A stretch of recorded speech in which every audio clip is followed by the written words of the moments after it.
یہ حضرت عبداللہ ابن مسعود سے ہے رضی اللہ تعالی عنہ، یہ بھی مسلم شریف کی روایت ہے۔ حضور فرماتے ہیں ما بعث اللہ من نبی فی امتہ قبلی الا کان لہ حواریون واصحاب،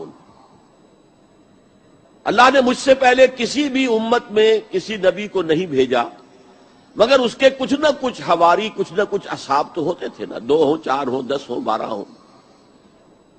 حضرت عیسیٰ کے حواری 12 تھے، ایمان لانے والے کل کہتے ہیں 72 تھے، بہرحال کچھ نہ کچھ ساتھی، حواریون و اصحاب یاخذون بسنتہ ویقتدون بامرہ، وہ کیا کرتے تھے؟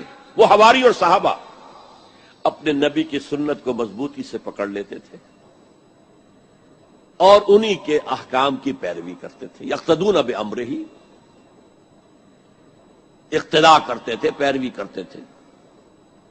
ثم انہا تخلف من بعدہم خلوف، پھر ہمیشہ ایسا ہوا ہے کہ بعد میں کچھ ایسے ناخلف اٹھے، یفعلون یقولون ما لا یفعلون ویفعلون ما لا یؤمرون، کہ وہ کہتے وہ تھے جو کرتے نہیں تھے اور کرتے وہ تھے جس کا حکم ہی نہیں ہوا۔ عرس منائے جا رہے ہیں، یہ کوئی اللہ کے رسول کا حکم ہے؟ کیا رسول کے صحابہ کا عمل ہے؟ کیا حضور کا عرس منایا گیا؟ عید میلاد النبی ایک نئی عید ہو گئی ہے، کیا اس کا حکم دیا محمد رسول اللہ نے؟ یفعلون ما لا یؤمرون، وہ اپنی ہی ایجاد کردہ روایات ہیں، اپنی ہی ایجاد کردہ بدعات ہیں، اپنی ہی ایجاد کردہ رسومات ہیں، ان پر لگے ہوئے ہیں اور دعوے کرتے ہیں اللہ سے محبت، رسول کے عشق کے، جبکہ ان کے عمل میں نہ اللہ کی اطاعت ہے نہ رسول کا اتباع ہے۔ اب جب ایسی صورت پیدا ہو جائے تو کیا کریں؟ فمن جاہدہم بیدہ فہو مومن، تو جو مسلمان بھی ان کے خلاف جہاد کرے گا اپنے ہاتھ سے، اپنی طاقت سے، وہ مومن ہوگا۔ ومن جاہدہ بلسانہ فہو مومن، اور جو ان کے خلاف جہاد کرے گا اپنی زبان سے، وہ بھی مومن ہوگا۔ وہی 3 درجے۔ ومن جاہدہم بقلبہ فہو مومن، دل سے نفرت رکھ کر جو جہاد کرے گا بالقلب وہ بھی مومن ہوگا۔ فما وراء ذلک من الایمان حبۃ خردل، اس کے بعد تو ایمان رائی کے دانے کے برابر بھی نہیں ہے۔ واحلل عقدۃ من لسانی یفقہوا قولی، اما بعد۔ جی السلام علیکم فیض بھائی، میرا سوال ہے شرک اور بدعت کے اندر کیا فرق ہے، اس کو جاننا ہے، اس کے لیے جاننا ہے۔ بھائی نے ایک سوال کیا ہے کہ شرک اور بدعت میں کیا فرق ہے۔ تو دیکھیے، سب سے پہلی چیز تو یہ کہ شرک وہ عمل ہے کہ جس میں ایک انسان اللہ کے ساتھ یا اللہ کے علاوہ یا اللہ کا انکار کر کے کسی اور کی عبادت کرتا ہے۔ سمجھا؟ ایک انسان اللہ کے ساتھ یا اللہ کے علاوہ یا یہ دعویٰ کرتا ہے کہ اللہ ہی نہیں، رب ہے ہی نہیں، لیکن اس کے علاوہ دنیا پرستی، خواہش پرستی، کچھ نہ کچھ کرتا ہے، اللہ کا انکار کر کے کسی نہ کسی چیز کی عبادت کرتا ہے، یہ ہے شرک۔ یا تو اللہ کو مانتے ہوئے کوئی عبادت کرے، یہ بھی شرک۔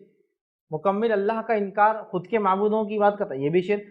مکمل دنیا میں کسی معبود کا انکار، لیکن اس کے بعد بھی وہ اپنی خواہشات یا سپر پاور یا کوئی نہ کوئی ہے کرتا ہی ہے، یہ بھی شرک کی قسم ہے، جس کو الہاد بولتے ہیں۔ ملحد تو ہوتا نہیں ہو، لیکن کسی نہ کسی چیز کی بات ضرور کرتا۔ تو اللہ کے ساتھ کسی کو شریک کرنا، اس کی ذات میں، اس کی عبادت میں، اس کی صفت میں، یا اس کے علاوہ کسی کی عبادت کرنا، اس کو ہم عام زبان میں کہیں گے ایک دم پلینلی شرک ہے، کسی کو شریک کرنا ہے۔ اب اسلام میں ہر گناہ شرک نہیں ہوتا، یہ بھی ایک عجیب بات ہے۔ لوگ ہر گناہ کو شرک سمجھتے ہیں، اور خاص طور سے جو لوگ کتاب و سنت کی بات لوگوں تک پہنچاتے، کہتے ہیں تم ہر بار شرک شرک بدعت بدعت، شرک شرک بدعت بدعت بولتے ہیں، اس کے علاوہ تمہارے پاس کچھ ہے ہی نہیں۔ تو ایسا نہیں ہے میرے بھائی، جو شرک ہے وہ شرک ہے، جو بدعت ہے وہ بدعت ہے، ہر چیز شرک اور بدعت نہیں ہوتی ہے۔ تو شرک یہ ہو گیا۔ بدعت کیا ہے؟ بدعت کا معنی یہ ہوتا ہے نئی چیز یا کوئی نیا کام، ٹھیک ہے، جس کو عام زبان میں کہیں گے الٹریشن یا ایجاد، اس کو عام زبان میں کہیں گے۔ لیکن بدعت دینی اصطلاح میں کہیں گے اس کسی نئے عمل کو یا نئی چیز کو جس کو انسان دین سمجھ کے، عبادت سمجھ کے کرتا ہے، جس کی اصل اور بنیاد شریعت میں نہیں ملتی، یہ ہوا بدعت۔ مطلب کوئی ایسا نیا کام جس کو دین اور عبادت سمجھ کے ہم کرتے ہیں، نیکی سمجھ کے ہم کرتے ہیں، جس کی اصل یا بنیاد شریعت میں نہیں پائی جاتی، یہ ہو گیا بدعت۔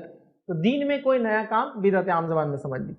اب جب بدعت کی بات ہوتے تو لوگ اس پہ بڑا مسئلہ کرتے، بولتے تمہارے نزدیک تو ہر چیز بدعت ہے، تو بولتے ہاں گھڑی پہننا بھی پھر بدعت، چشمہ پہننا بھی بدعت، مائک کو بھی بدعت۔ میں پھر کہہ رہا ہوں دین میں نیا کام، یہ گھڑی دنیا میں ہے، ایسے گھڑی کی بھی دلیل آپ کو مل جائیں گی کہ یہ پہنا بھی جا سکتا ہے، یہ بھی جو ہے طریقہ، اس لیے کہ نبی اکرم صلی اللہ علیہ وسلم زمانے میں وقت دیکھا گیا، وہ سن ڈائل کے اعتبار سے، سن ڈائل سمجھتے ہیں نا، سورج سے دیکھا جاتا تھا۔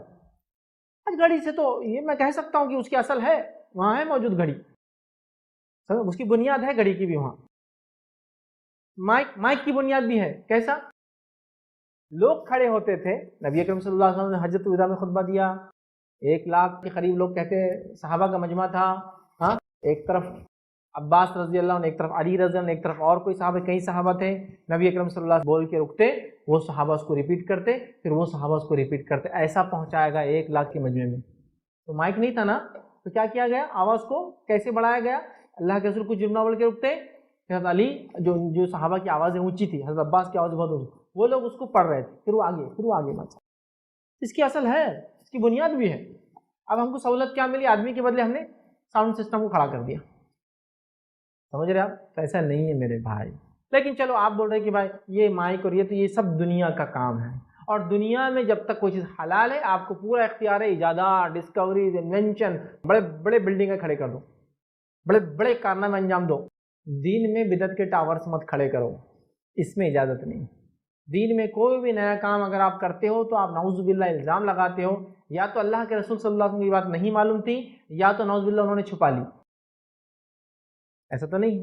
تو دین میں کوئی نیا کام جس کی اصل یا بنیاد، جس کو ثواب عبادت سمجھ کے ہم کرے، جس کی اصل یا بنیاد شریعت میں نہیں ہے، دین میں نہیں ہے، تو یہ نیا کام بدعت ہے۔ تو شرک اللہ کی ذات میں کسی کو شریک کرنا ہے، اس کے علاوہ عبادت کرنا، اور بدعت دین میں کوئی نئی چیز کو کرنا، دونوں مختلف ہیں، دونوں الگ الگ ہیں۔ لیکن عموماً جب شرک داخل ہو جاتا ہے تو بدعتیں بھی آ جاتی ہے، اور جب انسان بدعتیں کرتا ہے تو شرک تک بھی چلا ہی جاتا ہے۔ اس لیے عموماً شرک اور بدعت میں لوگ ڈوبے لوگ بولتے رہتے ہیں، لیکن دونوں الگ الگ معنی اپنے اندر رکھتے ہیں۔ تو شرک اللہ کی ذات کے ساتھ ہوتا ہے، اور بدعت شریعت کے اندر ہوتی ہے، شریعت میں غلو یا زیادتی یا کمی کر دینے کو بدعت۔ اور بدعت ہمیشہ بڑھانا نہیں ہے، نیا کام وہ کمی کی شکل میں بھی ہو سکتا ہے اور زیادتی کی شکل میں بھی ہو سکتا ہے۔ کوئی کام آپ نے کیا، آپ اس میں زیادہ کر رہے ہیں، بدعت اضافی کہتے ہیں اس کو۔ تو آپ کیا کر رہے ہیں؟ عمل تو ثابت ہے، آپ اس میں خواہ اضافہ کر رہے ہیں۔ جیسا کہ آپ نے فرمایا نماز کیا 33 مرتبہ سبحان اللہ، 33 مرتبہ تو اصل ہے۔ اب آپ بولے 33 کے بدلے اپن کیا کریں گے؟ 330 مرتبہ سبحان اللہ، 330 مرتبہ الحمدللہ، اور 330 مرتبہ اللہ اکبر پڑھ کے پھر آخر میں کیا کریں گے؟ 10 مرتبہ بولیں گے لا الہ الا اللہ وحدہ لا شریک لہ لہ الملک ولہ الحمد وهو علی کل شیء قدیر۔ غلط۔ آپ کو اگر پڑھنا ہے تسبیح 33 33 33 اور اس کے بعد ایک، یہی پڑھنا ہے، اور اس سے زیادہ پڑھنا ہے تو پھر 33 33 33 اور اس کے بعد یہ۔ فرض کی بات بھی پڑھ سکتے ہیں، اور علماء لکھتے ہیں نفل نمازوں کے بعد بھی تسبیح پڑھی جا سکتی ہے۔ یا پھر حدیث میں 100 مرتبہ جو لا الہ الا اللہ وحدہ لا شریک لہ لہ الملک ولہ الحمد وهو علی کل شیء پڑھے، اس سے بہتر کوئی شخص نہیں سوائے جو اس سے زیادہ پڑھے۔